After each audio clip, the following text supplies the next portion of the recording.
people are not telling the truth about Kent Wildlife Trust Chairman and his involvement with hare hunting.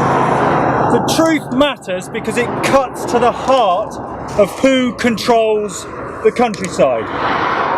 Kent Wildlife Trust accept that their current chairman, Mike Bax, hunted hares with the Blean Beagles only until 13 years ago, when this pastime was prohibited.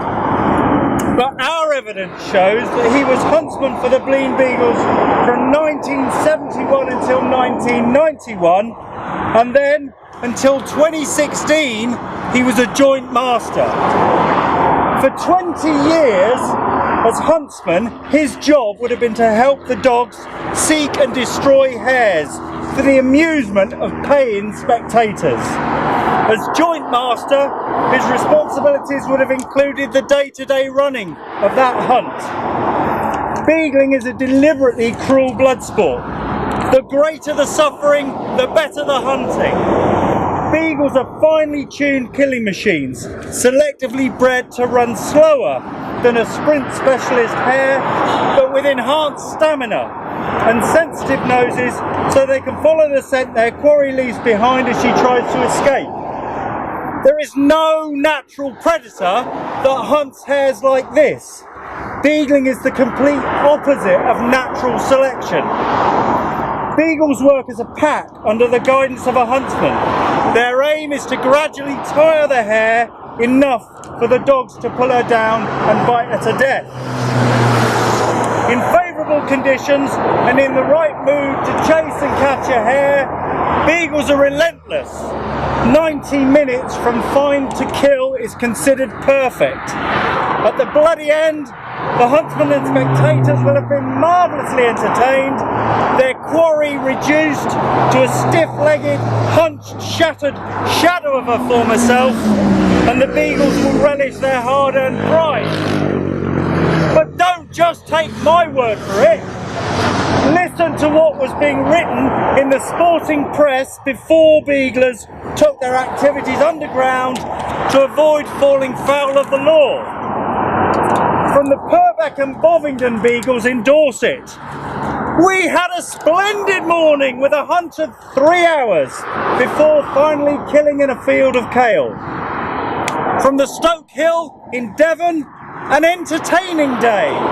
A useful view of the hare running the road saw hounds on good terms again. A final fast burst across some pasture saw this well-beaten hare accounted for. A hunt of over 2 hours.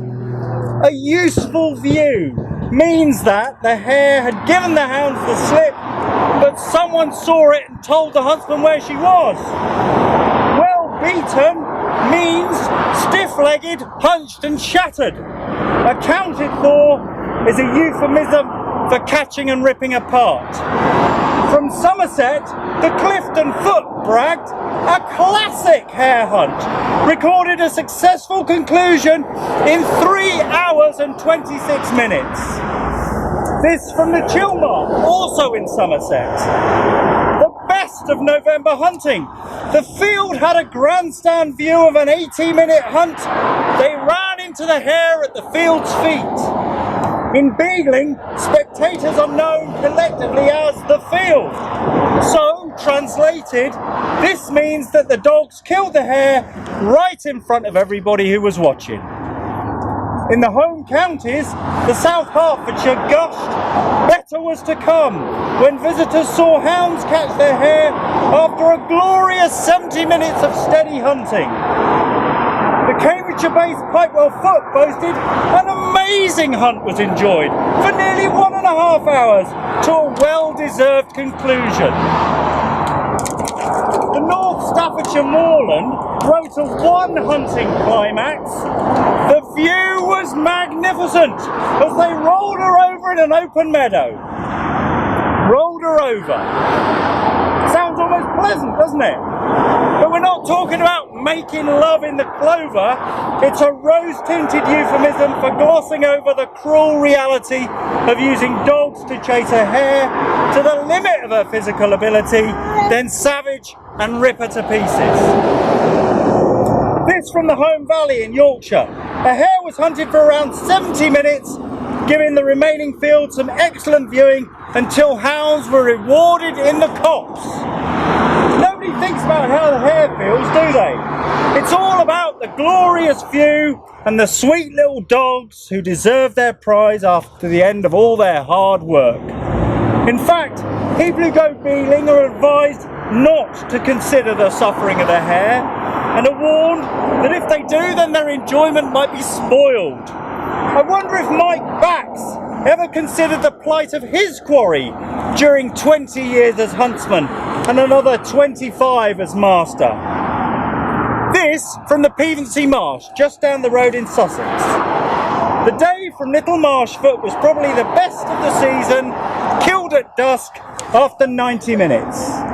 And bringing it right back home, during the season before the ban, the Kent Wildlife Trust chairman Mike Bax's own Blean Beagles killed 22 hares and boasted in the sporting press of producing some fine sport. This included accounting for a tired hare after a very fast half hour and catching another after a continuous chase over 2.5 miles. Parliament banned beagling in 2005 because it seriously compromises the welfare of the hare, but the abuse didn't stop. Many hunts pretended they were chasing a scent laid by a human runner. They called this newly invented fictitious activity trail hunting. But trail hunting is a con. It's a false alibi designed to provide a cover for illegal hunting. Others pretended to be after rabbits because rabbits are not protected by the law. Shortly after beagling was banned, one of the Countryside Alliance's own national board members, the late Admiral Sir James Eberle, boasted, and I quote, "A previously not well-known breed of bush rabbit provided notable quarry." The Countryside Alliance's man was clearly and defiantly sticking two fingers up at the Hunting Act because there is no such creature as a bush rabbit. As I said earlier, not everyone is telling the truth. Scratch the surface, read between the lines, take the trouble to inform yourself even slightly. Only the willfully ignorant or the corrupt could fail to see that between the blood sports community and the Countryside Alliance, there is a nationwide criminal conspiracy to subvert the law and carry on illegal hunting. This is awkward for Kent Wildlife Trust.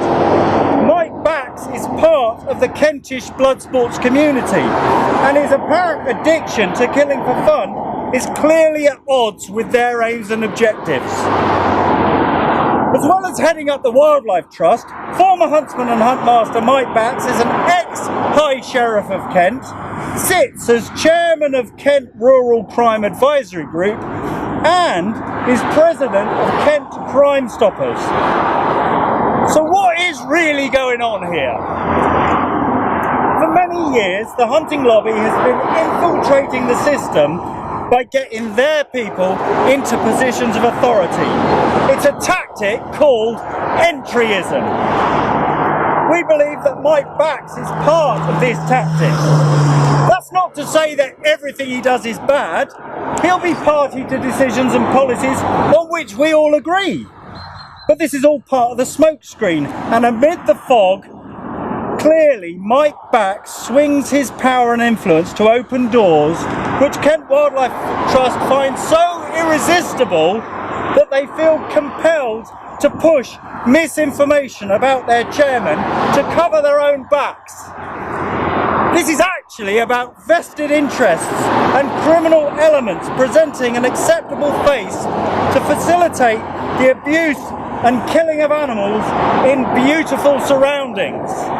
Their ultimate goal is repeal of the Hunting Act, then embed hunting into the fabric of society so that the public and Parliament never have the audacity to challenge them again. Our campaign is not an attack on Kent Wildlife Trust.